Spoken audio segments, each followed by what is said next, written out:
Hi, y'all. This is Kristen Chenoweth. Hi, I'm Gloria Stefan. This is Sarah Bareilles. Hi, I'm Patty Lapone.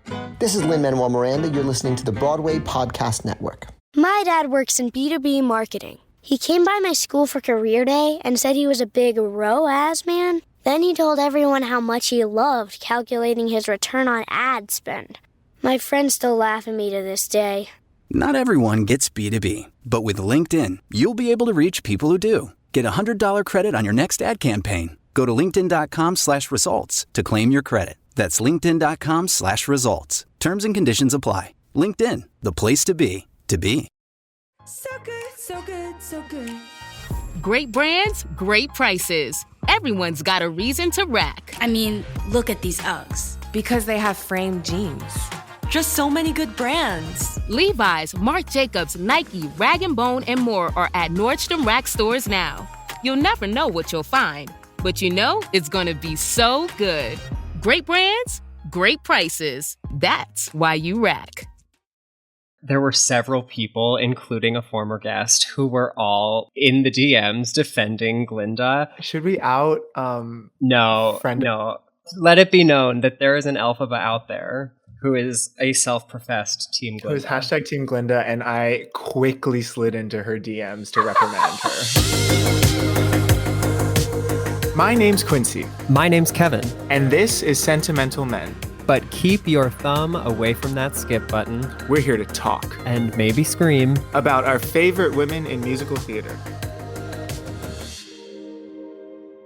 Kevin! Hi! It was your birthday yesterday. Quincy, it was my birthday yesterday, so not only am I older and wiser... Older. Okay, not only am I older and wiser telling you what to do, but also this is our first time not recording together in person, which is the end goal, but this is our first time recording in the same time zone. Yes, I am back in New York City. Tell your friends. You heard it here first. Surprisingly anticlimactic coming back. I was kind of like running around and doing errands my first couple of days that I was back in New York. And I was like, okay, yeah, I'm here. This is life. Mm-hmm. I don't know. I thought I would have kind of a moment of like, I'm back in New York. And you didn't have that? No, not really. But yeah, we're back in the same time zone. The Sentimental Men are in the same time zone. And you know what else is kind of interesting, Quincy, is this is the first episode that we are recording since we launched the podcast. Which is really exciting for me because, I don't know, we haven't like actually talked about this, but I've been kind of surprised at like the people who have reached out to us and the listeners and like the content we are receiving from the listeners. Yeah, I mean, it is crazy because I am not any different of a person than I was before we pushed go on this, but it's just like I have now become everybody's friend who likes Wicked. Which is funny. I feel the same way, but it's like, it's not like you and I were being closeted about our Wicked love before this. I mean, my screen name in 7th grade was literally Defy Gravity X11. Do you want to know something funny? Yeah. In college, my freshman year of college, I had this like jock roommate who played track. Do you play track? Ran track. Yeah, that.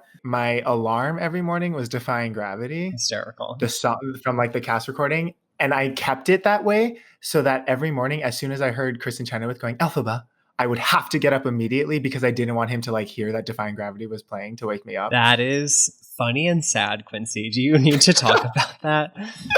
It was... But yeah, I mean, guys, really, the support and the people who have come out to tell us how much they love the podcast. And we had one listener, John. Did you read that email from John, Kevin? Yes, I did. Okay. I did. I really appreciated it. John sent us a full email with compliments and suggestions/critiques, which were all actually very helpful, I thought. Extremely.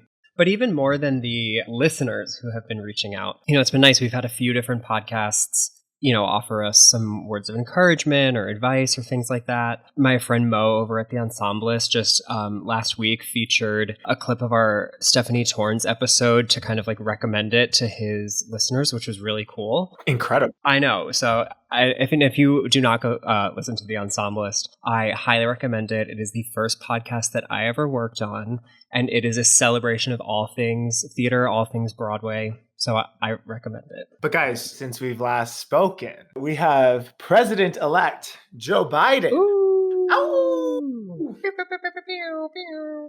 I feel like we both had like cute New York City stories of the when it was announced that we're going to be able to tell our grandchildren. I was in Central Park when the news dropped, and you straight up went to Times Square. Wait, no, Quincy, I was also in Central Park when the news dropped. So Oh, we were really? yeah. So Okay. I was in Central Park, and so we're sitting there, and Connor, my partner, called me and was like, "Did you hear?" And I was like, "No." And he was like, "Joe Biden he won Pennsylvania. Like he's the projected winner."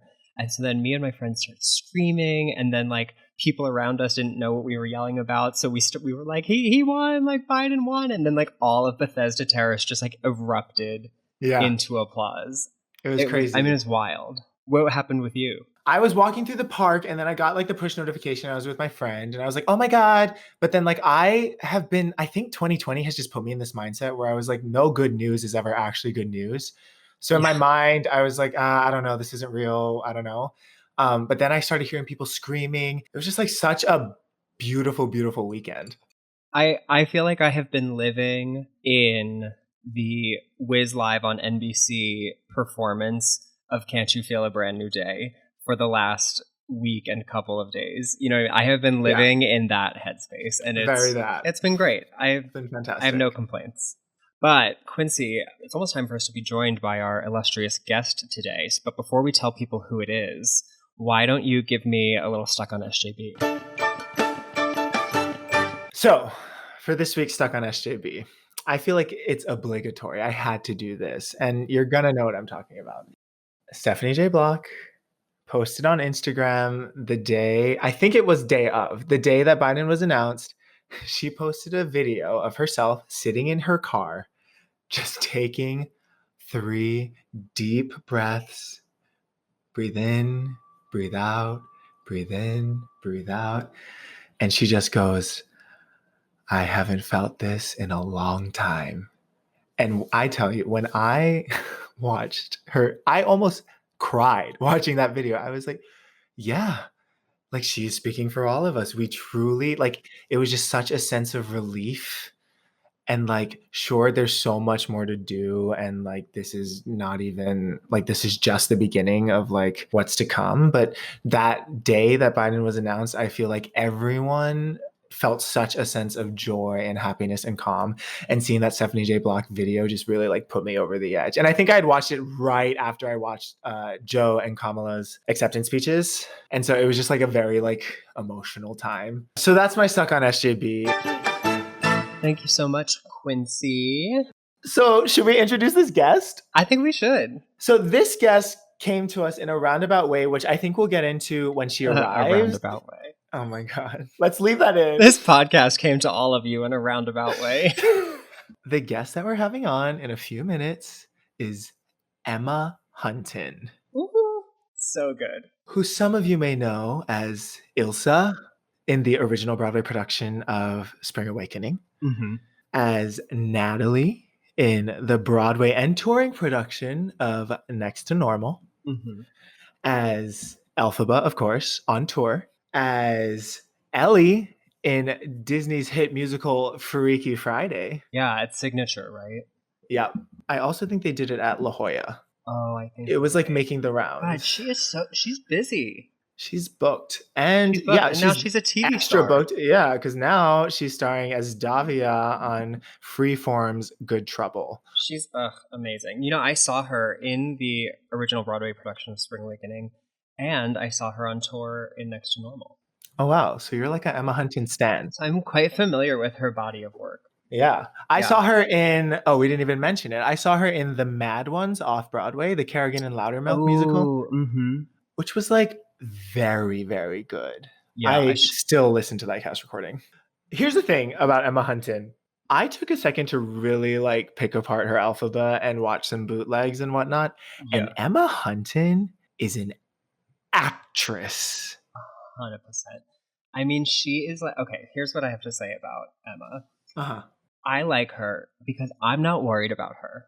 She is in there. She is in those clunky ass brown boots. She is making clear, yummy vocal choices. They're all placed somewhere. They're all informed. It's She's remarkable. The vocal and acting choices that she makes, I feel like are very unique, which is hard to do when you're playing Elphaba at this point. I think she played Elphaba in 2014 on tour, and that's like deep into Wicked's run. So to be making original choices at that point. Fresh choices. Are you missing the thrills and drama of Broadway? Well, resident dramatics and twin brothers Connor and Dylan McDowell are bringing you all that and more on their podcast, Drama. Joined weekly by thrilling special guests, they explore theater, entertainment, pop culture, and the vibrance of love and life in New York City. With new episodes every Wednesday, listen in for your weekly dose of drama. Plus, Sentimental Men listeners are in for a huge treat as they've had some of your favorite Elphabas, Galindas, Fieros, and even a Nessa Rose or two on the podcast. Follow them at The Drama Podcast and subscribe wherever your podcasts are found. Drama.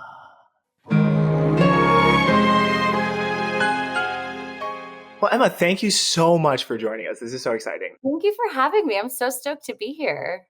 Oh, we're stoked to have you. I know. I feel like we should talk about the way that this happened because I feel like this was abnormal way. Yeah. So we just launched our podcast and we were like, okay, let's get on TikTok. So we were pumping out videos. And then I came across Your No Good Deed on YouTube and took a watch. And I had watched before, but I actually watched it. And we're going to get into this later. But Emma, you approach the songs from such an actor's perspective. And it's so evident in the performance. Yeah. And I was like, okay, this needs to go up. Elphabas that we don't talk about enough. Because I was like, I feel like we haven't been talking about Emma Hunton as Elphaba. Yeah. Enough. It's funny. I think everyone always forgets that I've done the show because I've been really lucky to do a lot of great projects. Now, especially with Good Trouble, that fan base is really young. And they're like, you were in Wicked? Oh my God. I didn't know you were in Wicked. And I was like, it's not that long ago. But it's it's been around for so long and they get such amazing women in and out of there that it's it really is hard to keep track. And we all kind of look the same makeup on. When I put the green makeup on for the first time, I think everyone kind of holds their breath to see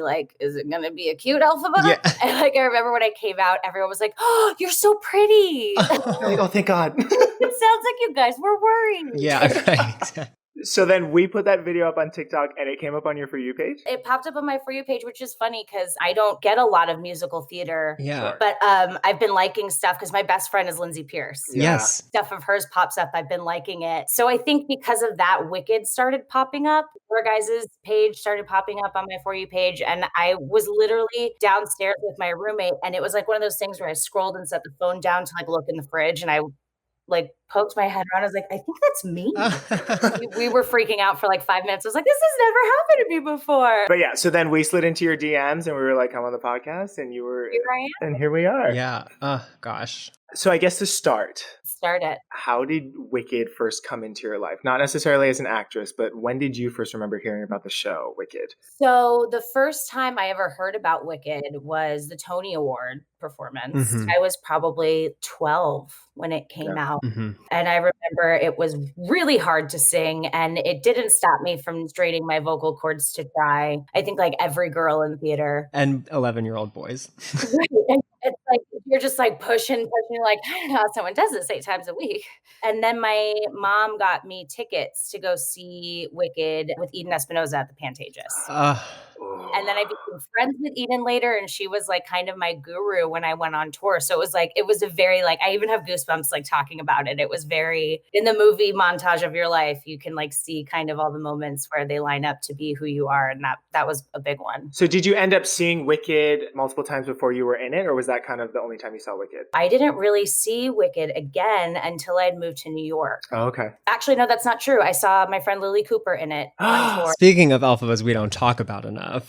Oh my God. Can we please just detour for a second about how incredible Lily. Oh my God. But she's another one I feel has done so many other cool jobs with her career that it's easy to forget that she was Elphaba. But she also she was never a full-time Elphaba, which blows my mind. I'm obsessed with her. I love her. Tony nominee. I know, right? Yeah. Well, yeah, that was how it came into my life. I mean, I never auditioned for Wicked. I worked with Joe Mantello in a workshop. Workshop for what? Can we know? It was for Dogfight. Oh my God, Emma. When Joe took over directing, he was like, it's not going to go your way for this show, but would you be interested in coming in for Wicked? Wow. And I was like, yeah, no problem. Yeah, I think I'll be okay. Dogfight who? I'm there. Second stage?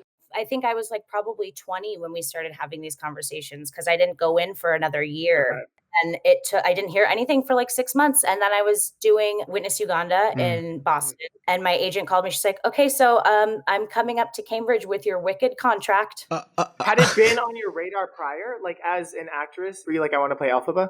I think it's one of those things that I always wanted to, but I never let myself kind of dare to dream that big, which sounds really sad, but it's just one of those things that's just so big. And I had done shows like Spring Awakening and Next to Normal, which weren't really up until then. I'd only played kids. So I didn't think anyone was ever going to cast me as a woman. That's interesting. You know, and you hear rumors about how you have to be so tall to ride the cherry picker and that's not true. All this stuff that you tell yourself that makes it an impossible goal. And so I think because I went in there being like, well, this is never going to happen. Yeah. I think that kind of worked for the character and what I ended up doing with it. And I think they liked that and they trusted that. It took so long, probably like 2 years in total from like the beginning of talking about it to auditioning to like actually performing in the show. Wow. Like it felt so fast because it was just like waiting. Okay, you're leaving in 4 weeks. And then after you rehearse for 2 weeks, you're going to go to Nashville. And then in a month, you're going to go on. And it was just like, oh, okay. All right, here we are. Can you take us inside that whole audition process a little more? Yeah, so it was the whole table of people. I mean, just like anyone who's ever been, put money into Wicked. Was it one audition? It was one audition for me. It was straight to the final rounds, which the thing is I didn't know that. That's not a normal experience either. Yeah, it's not. Usually people audition for Wicked for years. Yeah. They're finally placed in somewhere. And like, I think because it was only one, I was like, there's no way, like, they're just going to like book me. Right. And they did. And then they did. And like, I honestly just happened so fast that there was kind of no time to doubt myself or the process. It was just like, even though I had a month to rehearse, it felt like I was being thrown in because the weight of the show. And I feel like around that time too, that was right when Wicked was starting to be like a long running show. And so there was kind of this like new added prestige in that like early 2010s years. That's a lot of pressure like going into a beast like that. Just celebrated the 10-year anniversary. So it was like the pressure was on and it was also the closing of the first national tour. Like this was the cast that was closing out the tour. So there was a lot of pressure. And I was like at 22, I think at the time. Wow. Like, but now you've had big jobs in hit shows. Did Wicked still feel different? Here's what I will say about Wicked. But the first time I sang through the music, I turned to the music director and I was like, that's not that hard. Right. It's not. So hold on to that. How it gets hard is all this screaming. There can be nothing below a certain level. So that's really what starts to kind of mess you up. I first was intimidated by the music, but then I was like, okay, I got that. And then it was like, oh, the maintaining is the rest of the show. If you can sing it, you can sing it. And it's written in a really smart way that you get your hardest song out first. Interesting. So kind of in that same vein, Kevin and I have it's a fun theory that every Elphaba is the Wizard and I Elphaba, a Defying Gravity Elphaba, or a No Good Deed Elphaba. Ultimately, it can mean whatever you want it to mean. I think my interpretation, at least, is that song informs the rest of the character's performance. Do you feel like you resonated with one of the three songs most? I felt Defying Gravity was the most exciting, not because it's Defying Gravity, but because there's this fear of everyone always says like No Good Deed is the transformation into the Wicked Witch, which is true, but to me it's when she believes it. Defying Gravity is when she decides to be the witch. She's like, fine, if I have to unite everyone by them hating a common enemy, I'm going to do it. And you can see she doesn't really believe it, but she's got to do it. That's interesting. It's her pretending to be what they've called her whole life. And then No Good Deed is her believing it for the first time. I mean, even when she sings like, it's me, I'm the one you want. It's me. Like, she's like, it's like a big fucking distraction. It's like, stop looking at don't touch her, it's me. So that was always really fun because it was scary. It's like, it's how can you grab their attention? It's not really about the audience. It's like, how do you engage everyone else on stage? Yeah. And that was always just a really fun turn, because after that, it's like, if she lives in fear until No Good Deed, the whole rest of the second act, she's completely in fear. Right. Yeah. So I'm a Defying Gravity Elphaba. I love that. I think everyone expects me to be a No Good Deed Elphaba, but I think it's interesting to watch people, instead of cry, to not cry. I think it's interesting to watch people try and hold it back. And to me, that's what that whole song is. And it's like breathing in this like new character that she hasn't fully grown into yet, but like the skeleton's there. And I think that's what's exciting, because it's like, to me, that sets up the whole who she is. And I would love to kind of hear how you approached the songs from an acting perspective, because again, I really think that the way that you act the song sets you apart from like a lot of the contemporary Elphabas. I agree. Yeah. So fresh. So my whole thing is like, if you look at her life, it's kind of sad. And I think what's interesting to me about Wicked is that we haven't had more Black actresses play the role, because the whole show is about a woman feeling ostracized for the color of her skin. So that was kind of like, how do I put myself in that mindset when I don't ever know what that's personally felt like? So it was more about like, how does it feel? What are the defense mechanisms one has when someone is staring at you too long and there's nothing wrong with you? I actually made a joke to Lindsay about this, because I was like, if you ever need something to make you laugh, remember, like, Elphaba has to like wipe Nessa's ass.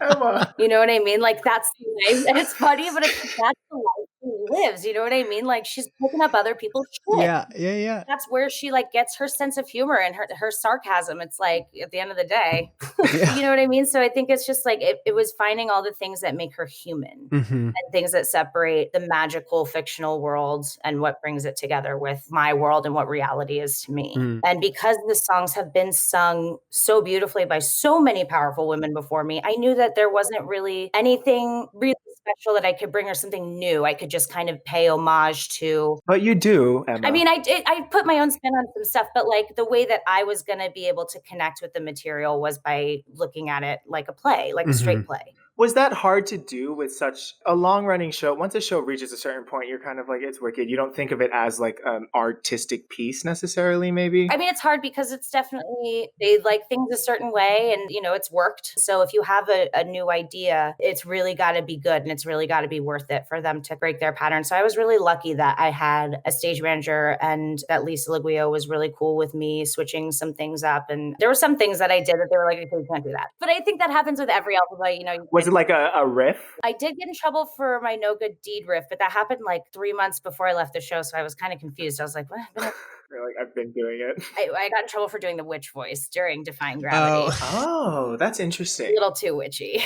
That's funny. Like they wanted you to save it for No Good Deed? I think they try to avoid making it too close to Wizard of Oz as possible. That's my assumption, because they are two different properties and two different stories. I think it's... Well, and they're probably very careful about like which moments they want people to be like, oh, it's a reference. Yeah, I mean, before you got on, Quincy and I were talking about how, you know, in the three big songs, how fresh they all felt in your performance, which is nice because in those three big songs, when it's just you kind of have the room to spread yourself out and to like put your mark on that. But then I'm wondering, like, how does that kind of work with a One Short Day where it's like there's not really acting room in a song like that to kind of like breathe yourself into the role? That's true. I actually love One Short Day because that quick change is so fast and then like it's heart racing. Yeah, let's start with that. What's underdressed? What's not? Like what? Yeah, like what's going on under? Because I'm Not That Girl is right before, correct? Yes, you just have like the blue dress and the white coat on over it.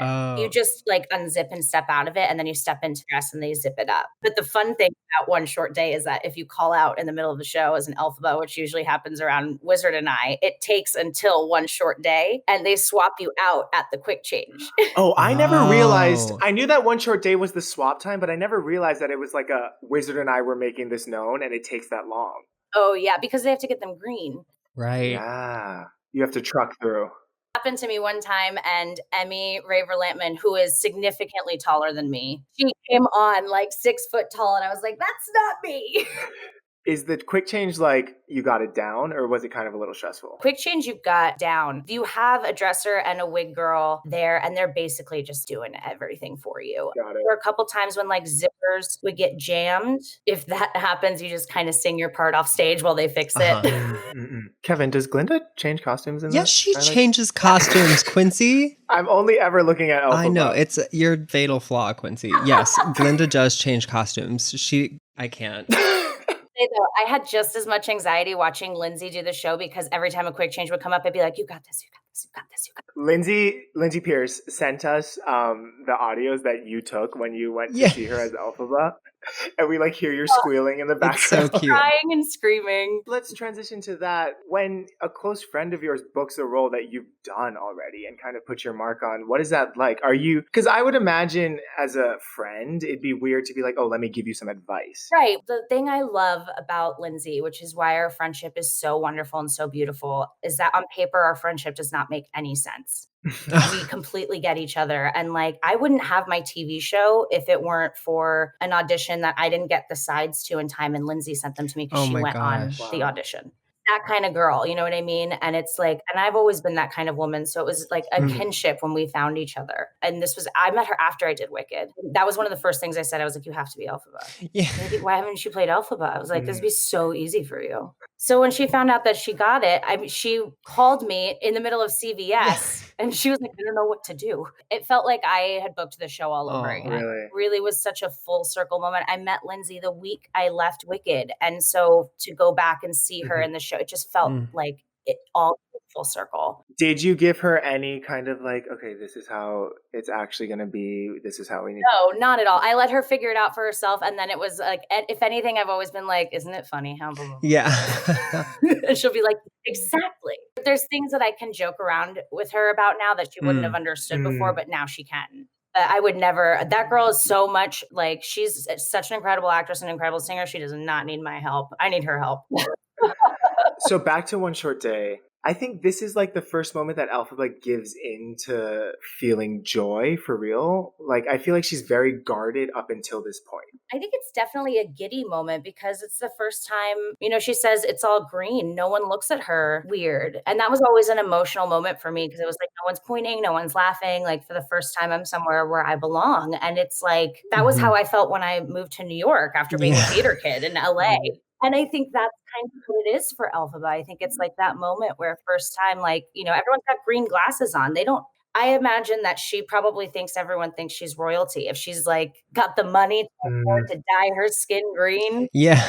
Oh, that's interesting. This is her place. You know what I mean? And I think that's probably one of the only times in the show that she experiences true unencumbered joy. Yeah. Well, and I always think too is because like in The Wizard and I, she says that she would never show it, that she was so happy and so excited. So it's like, we know that she's putting that lid on. It's like you get a little bit of it in Popular usually, but then like One Short Day is always the moment where it's like, okay, you sang your big song, I sang my big song. Now we get to just like giggle for 4 minutes. When those Emerald City lights. Yeah. Exactly. It's also a really cute moment for Elphaba and Glinda. We said it was kind of like they define the relationship. They do. They define the GTR. No, it's a huge moment for them. I always played it like everything was fine. And, they were enemies until the Fierro thing happened. And then she was like, oh, you're going to take me with you? Now I like you. So it was always really fun to mess with the Glindas and just be like, anytime we weren't singing and our mics were off, I'd be like, hey, you like me now? Well, and it's cute too, because even to like put it in pedestrian terms, it's like everyone who has the experience of going away to college can remember the night where it's like, oh, this random roommate I was assigned is like maybe kind of nice. Like maybe we're friends. Where it clicks. That's such a specific moment. And to see it on stage is so nice. One of the many reasons I love Wicked is that it shows a female friendship that's genuine. I think that we don't have enough stories like that where they don't become romantic partners or whatever. I think it's lovely to watch people just be friends and to express care for the people that they love, even if it is a platonic relationship. And that song is the beginning of that. It's the sister that Elphaba always wished she had with Nessa. It's like that fun, playful, someone who genuinely enjoys her company and wants her to be there and not because she has to be there. She's genuinely enjoying her time with Elphaba. And I think Elphaba's never had anyone around her who's genuinely enjoyed spending their time with her. Hearing you talk about it in that way makes it kind of sad how quickly it like turns into not that.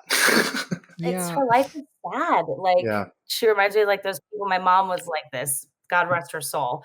Was just like no matter how many wonderful things she did, like life just would shit on her. Like it didn't. And I think that's just who Elphaba is. It doesn't matter how hard she tries or what good deed she does. No pun intended. Yeah. I've been thinking about this show for 2 decades, and I've never really thought of it in the context of she had a very sad life until she got on that train, and then she has a very sad life about 4 hours later. Like the book scene immediately following One Short Day, it kind of starts to crumble. Yeah. How do you handle that when you're like, I came to him to figure out how to do this, and now it's all on me? Cool. Yeah. Can we talk about Freaky Friday? Oh my gosh. Can you run us through how Freaky Friday came to you? I had worked with Christopher Ashley before, and I'd worked with Tom Kitt a couple of times before. And I knew that the Freaky Friday musical was a thing. I know that it was a different songwriter before. So when Tom came into play, I was like, interesting. I wonder if, because my biggest feedback was always, she looks young, but she plays old. So I was like, well, this sounds perfect because I look young, but I'm acting like a mother. I was living in LA at the time and I was like dirt broke. And my agent asked if I would fly out for the audition. I was like, I will fly out for the audition, but only if this is like a 95% chance that I'm going to book this. Like I'm out of pocket. I can't afford this really. So she was like 100%. She's like, I think it would be worth it for you to go. So I went and I booked it. Thank God. I think for a while they didn't know if they wanted to do an out of town run and then attempt a Broadway run. And then there was a talk about, doing it like a seasonal, like maybe just for the summer. I was going to say, was it ever intended for Broadway or was it always going to be kind of a licensing thing? I think in the beginning, I think there's always the hope that your show will go to Broadway. I think that's always the intention. And then I know, I don't want to speak on behalf of like Disney or anything, but I know had like 4 shows. I think Frozen was like in production at that time. And so they had a lot of balls that they were juggling. And I think I love Freaky Friday. I think it's such a great show. I don't know about a long-term Broadway run. I always thought maybe like an open-ended off-Broadway run or like. And that seems like a very hard sing. Was it harder than Elphaba? It actually, no, it wasn't. It's somewhere between the Mad Ones and Wicked will always be the hardest thing. And Rent up there. Rent, because again, Rent was a lot of screaming. But Freaky Friday was always just fun. So were you in talks to do the movie? No, I was never in talks to do the movie. I think my feelings were hurt because I was like, you could have just told me. Like, I don't know why we were kind of hiding this. Like, I still would have done the show. No one like made it clear to you. No, I didn't find out until we had gotten to Cleveland that they had decided to move forward with the movie. And they were like, and we're not going to have you be a part of it. And I was like, okay, I didn't even know this was happening. And okay. Where my feelings were hurt or my confusion was, I was like, I don't have to be the daughter. Like, you could have brought me in for like one line, like as a wink and a nod. But at the end of the day, it was not the right thing for me. I was too old for it. And I was open to do Good Trouble. So it like everything always works out for a reason. Oh, this would be we had a listener email us and said he wanted to know more about what it was like to be on tour and how you took care of yourself on tour and hopping from city to city. So John, if you're listening, this is your question. Oh, it's infinitely harder on tour because you have the comforts of home when you're home or stationary in a city. You have your friends there. Being on the road can be really isolating. Traveling is really, really hard. Getting on an airplane and trying to keep your voice on your one day off is a nightmare. So I drove with people from city to city. The stages are different. The sound is different. And you have 2 hours and like 20 minutes of a sound check to adjust to that. When you were on tour, were you doing like week sit downs at that point? I think the shortest we had was 3 weeks, but the longest we had was like 5 weeks. Oh, that's nice. Sitting kind of right there in between that, like it wasn't really long enough to get comfortable, but it was just long enough to like miss the diner on the corner. Yeah. I mean, Wicked was my 3rd tour. Oh, that's right. So that's kind of crazy that you toured at 3 very different stages of your life. Yes. Very I mean, I've seen every city in this state, in this country twice. Yeah, because we just talked about a lot of the maybe harder things about touring, but I'm sure like getting able to just like see the country has to be very cool. It is really cool. And like different people that I know that have moved to like Chicago. I ran into my friend Joey from LA on the street in Chicago when I was there. That are cool. I have friends everywhere, which is, I don't know how many people can say that. It's really cool to like be able to have little pins in all these different places all over. Yeah. it's definitely one of the upsides to touring. Emma, this was so fantastic. For having me. I'm sorry. I'm such a chatterbox. No, this Oh my was gosh, great. no, we love it. Where can people find you online, Emma? Everything, all my ats are Emma Hunton. Perfect. And we'll be keeping up with you on TikTok too. I love this friendship. Thank you so much. Thank you, so Emma. much fun. Bye.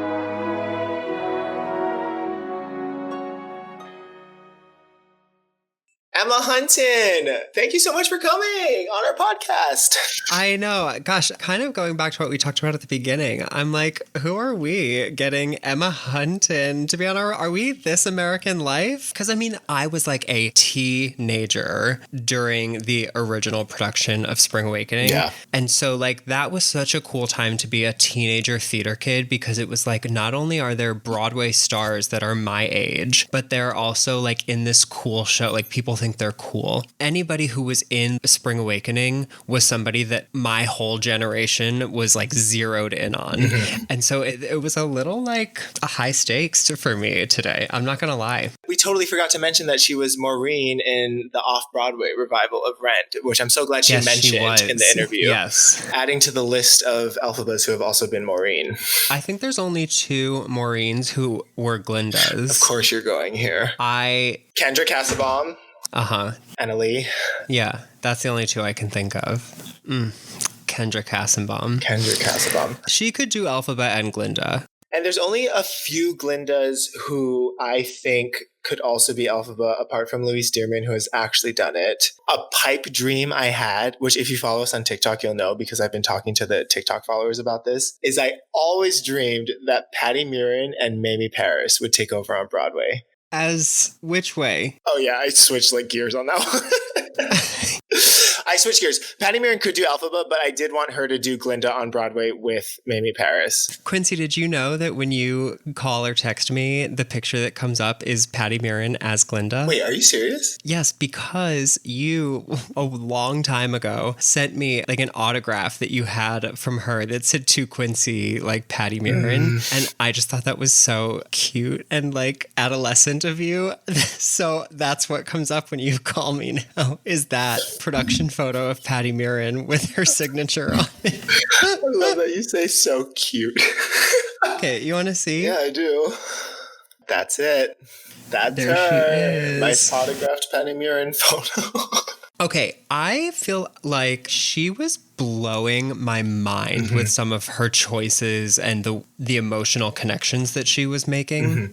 And I kind of talked about it in the interview, but I'm like, contemporary Elphabas, it's not, I don't know, you don't typically expect a contemporary Elphaba at this point to approach it from such a pure acting standpoint. And I loved when she was like, when I talked to Lindsay Pierce, I just remind her, Elphaba has to wipe Nessa's ass. Yeah. Because I've never thought of it in that way. I just think it was really cool to hear how deep she went with the preparation. Well, and to how she contextualized it in our world instead of in Oz. She brought up a really good point when she talked about how she was surprised that there haven't been more Black actresses who have played Elphaba because the white actresses who play Elphaba can't necessarily put themselves in the shoes of someone who has been ostracized because of their skin color. And we actually had a listener, Adam, who sent us kind of a dissertation on the character of Elphaba, and he talked about that as well. We gotta pause and pour one out for Adam, because that is like the nerdiest, coolest shit I've ever.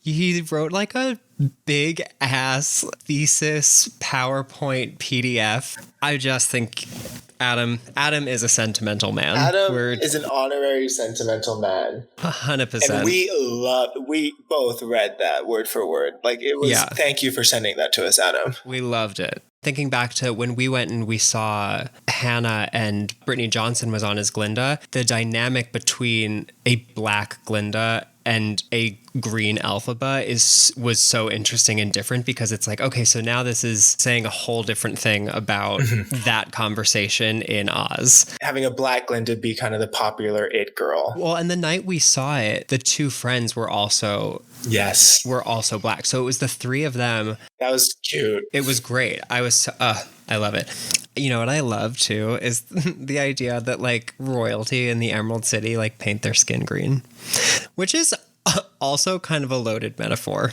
I thought that was like a really insightful take to have on the character. I don't know that I necessarily have ever pieced together the idea too that like everyone's wearing these green glasses. So to them, she is just another person being dyed green by their... Although would she technically be white if she was green, because then the light rays would reflect the same rays back and then it would cancel out the green color? I have no idea what you're... But yeah, no, I just love knowing that she actually put that much thought into the character, because again, I feel like at this point, Elphaba is very easy to just kind of slip into and not really give much thought to. Yeah, it's not necessarily a role like maybe Jenna in Waitress, where there is kind of this like comfy amount of room built into the role to bring yourself into. I feel like Elphaba at this point is just like, stand on this spot, look at this light. It's a machine. And I don't mean that to take away from the craft of the performers, but it's just, it's like the role is the iconic part. So it's like people have an expectation and you're supposed to meet that expectation. So there's not necessarily that wiggle room, but it's nice to see somebody use that wiggle room that is there. Well, no, and it's interesting that she thought that like she didn't really break the mold as far as different vocal choices go. Yeah. Well, maybe she just feels, because she is kind of a score Elphaba. She's not super riffy. But she does a lot of really interesting options, I think. Correct. Like there are things that she would mix in this like light, airy place that I have never heard another Elphaba do. Like the way she builds Defying Gravity is so exciting. And then to hear her say that she's like, oh yeah, and that's Elphaba trying on this identity as the common enemy.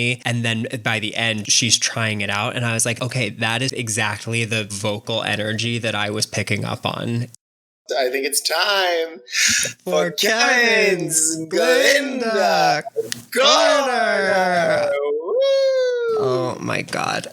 First of all, we have arrived at the point of the show where this will officially be Kevin's Glinda Corner. Which some people have called us out on. Some people have called you out on. I have not made the mistake yet. That's true. I made the mistake, but you're in the video that I posted, so... Slander. See how dirty he's playing in this war? One Short Day, to me, yes, I think does achieve the plot necessity of solidifying their friendship, but I think in like the technical placement of it in the show, it is just kind of like a reward for the audience because they just sat through a kind of like plot heavy book scene. They need to be woken back up because like the big song's coming and we need you to be awake for it. And those Emerald City lights wake you up. They will wake you up. But there is this kind of like joke on gay Twitter or like gay wicked Twitter. Very niche. Very niche of like, there is this fan narrative of how has Galinda Upland of the Upper Uplands, how has she never been to the Emerald City? And you know me, I like to analyze. And so the way I would choose to look at that is that perhaps it is just that she is very sheltered. Maybe she is very privileged, but very sheltered. And so this idea of running off to the big city is as exciting to her because she's never had the freedom to do it as it is to Elphaba, who has never had the means to do it or the reason to do it. I also would just like to point out that we talked about the quick change, how fast it is, but I was watching One Short Day before we started recording, and not only is that a fast change, but they literally run from downstage left to upstage right. They do a full diagonal cross of the Gershwin, which is like a fucking football field. Like that is a huge stage. On a rake, they're running uphill. As fast as they can. As fast as they can because they have like a 32 count across the floor to do all that. That's mean. I think it's 20 seconds. It's not a long time. It's a quick change, and that includes scaling the stage. And they're in heels. The last thing that I would like to say is the video that I watched was Megan Hilty and Eden Espinosa bootleg. And I love an acting choice that Megan Hilty makes in this because when she says, come on, we're going to be late for Wizamania, the way she says Wizamania is as if she has never heard of this musical before. And it's cute because it's like it's all new for Glinda too. So they're like experiencing this all together. I think there's also probably an element, and this is deep, but that's like a book line that is on the cast recording. So it's like so ingrained in our minds of, Elfie, we're going to be late for Wizamania. But when Megan Hilty was doing it, she didn't have 2 decades of listening to the cast album. You know what I mean? So that's like another thing I love about the early Elphabas and Glindas is like they kind of weren't as comparative with their performances because it wasn't like iconic yet. You know what I mean? Yeah, you got me, Kevin. I mean, guys, we have a new president. We got to talk to Emma Hunton. Life is good. I'm back in New York. So much to be thankful for. So much to be thankful like for. Josh Groban says on his Christmas album. That reference went over my head, but... My mom loves Josh Groban. I know Josh Groban from chess. I bet you do. Truly just a fantastic week, guys. Fantastic interview. Emma, thank you again for coming on the podcast. It was so great getting to talk to you. Thank you. Kevin, do you have any words? Hoi polloi. Whatever that means. What? What is hoi polloi? Are you kidding me? Is it a lyric? It's literally a funny word in the fucking song that we were talking about today. I wanna be in this... Hoi polloi. I thought it was like white plane or something. You thought it was what? Or white boy. Quincy. Guys, now that we're up and running, please go ahead and leave us a review on Apple Podcasts. Leave us a 5-star rating. And, if you're going to leave us a 2-star rating, I just assume you're saying that there are 2 stars on this podcast and that their names are Quincy and Kevin. Whoever left us the 2-star rating, we know you're still listening. So, I don't know. Thank you, I guess. Thank you. Bye.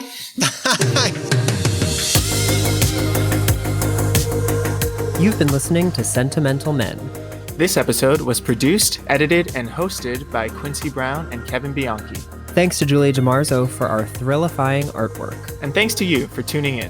You can reach us at sentimentalmenpod@gmail.com. Or on Instagram, Twitter, and TikTok at SentMenPod. That's SentMenPod. Till next time, I'm Quincy.